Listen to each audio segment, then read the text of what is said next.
एक नगर में एक पढ़ा लिखा युवक रहता था। उसने बहुत ग्रंथ पढ़े थे, बड़े बड़े प्रवचन सुने थे और हर विषय पर चर्चा करना उसे पसंद था।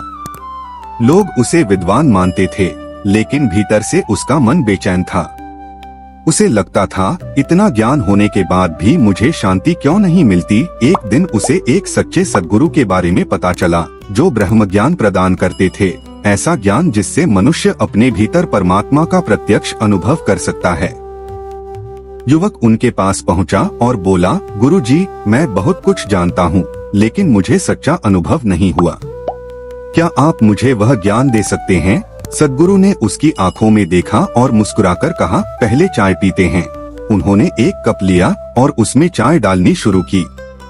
कप भर गया, लेकिन गुरुजी चाय डालते ही रहे।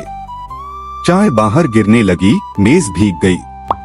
युवक घबरा गया और बोला, गुरुजी, कप तो भर गया, अब इसमें और चाय नहीं आ सकती। सद्गुरु ने शांत स्वर में कहा, यही तेरी स्थिति है।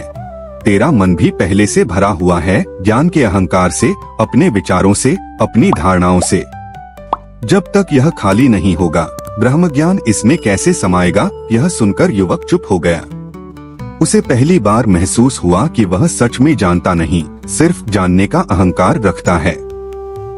गुरुजी आगे बोले, बेटा, पढ़ा हुआ ज्ञान बाहर का होता है, वह दिमाग में रहता है, लेकिन ब्रह्म ज्ञान वह है जो भीतर उतरता है, जहाँ तू अपने ही अंदर उस परमात्मा को अनुभव करता है, जिसे तू अब तक बाहर ढूंढ रहा था। युवक ने विनम्र होकर पूछा, गुरुजी, फिर मैं क्या करूं? सद्गुरु बोले, सबसे पहले अपने मन का कटोरा खाली कर, पूर्व धारणाएं छोड़ और सच्चे भाव से सीखने के लिए तैयार हो जा। उस दिन युवक ने अपने अहंकार को गुरु के चरणों में छोड़ दिया। कुछ समय बाद सद्गुरु की कृपा से उसे ब्रह्म ज्ञान प्राप्त हुआ। जैसे ही उसने भीतर ध्यान लगाया, उसे एक अद्भुत प्रकाश का अनुभव हुआ, एक ऐसी शांति जो शब्दों में नहीं कही जा सकती।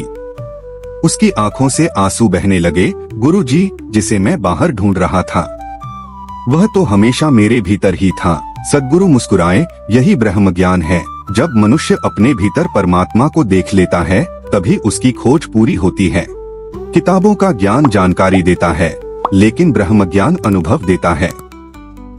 इसलिए सीखना है तो पहले खाली बनो, अहंकार छोड़ो और सच्चे गुरु की शरण में जाओ, क्योंकि खाली कटोरा ही भरता है और खाली मन में ही परमात्मा उतरता है।